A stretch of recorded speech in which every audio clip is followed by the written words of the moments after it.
ప్రతి ఉదయం మీ దగ్గర 2 చాయిసెస్ ఉంటాయి. ఒకటి, మీరు నిద్రపోతూ కలలు కంటూ ఉండడం. రెండవది, మీ డ్రీమ్స్ పూర్తి చేయడానికి వెంటనే బెడ్ వదిలేయడం. ఈరోజు ఏది చూస్ చేసుకుంటారో దాని రిజల్టే మీ ఫ్యూచర్లో కనిపిస్తుంది.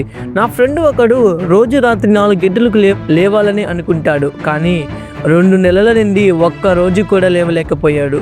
పొద్దున్నే లేవాలి అంటే ఏదో ఒక ఇంట్రెస్టింగ్ పని లేదా చాలా అర్జెంట్ పని ఉండాలి. మీరు మార్నింగ్ లేవాలని అనుకుంటే ఒక బలమైన కారణం, ఎమోషన్ ఉంటే తప్ప లేవలేరు. అలారం మోగినప్పుడు స్నూజ్ బటన్ నొక్కే వ్యక్తి తన నిద్రనే జయించలేని వ్యక్తి జీవితంలో ఏం జయిస్తారు? మంచం నుండి లేవలేని వ్యక్తి జీవితంలో ఎలా ఎదుగుతాడు? లోకం నిద్రపోతున్నప్పుడు మీరు లేచి పని చేస్తే మీరు అందరికంటే ముందు ఉంటారు. మీరు 4 గంటలకు లేవాలని నిర్ణయించుకుంటే వచ్చే 10 నెలల్లో మీకు 1 సంవత్సరం 2 నెలల ఎక్స్ట్రా టైం దొరుకుతుంది.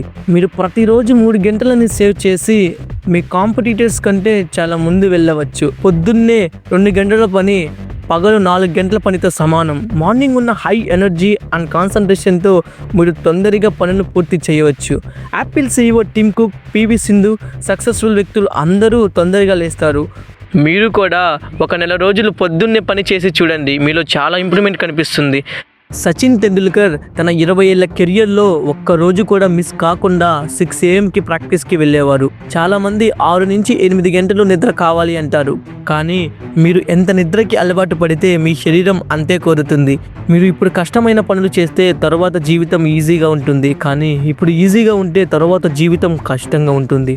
5 రోజులు, తర్వాత 10 రోజులు, అలా 21 రోజులు ట్రై చేస్తే అది మీకు ఒక అలవాటుగా మారుతుంది. విజయాన్ని అందుకోవాలంటే నిద్రని, సుఖాన్ని త్యాగం చేయాలి.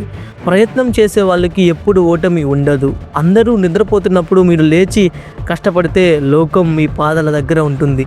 మీ లోపల నుండి ధైర్యం కోల్పోకపోతే బయట ఓటమి మిమ్మల్ని ఏమీ చేయలేదు. వీడియోని షేర్ చేయడం మర్చిపోకండి. అండ్ ఇలాంటి వాల్యుబుల్ మోటివేషనల్ వీడియోస్ కోసం సబ్స్క్రైబ్ చేసి పెట్టుకోండి.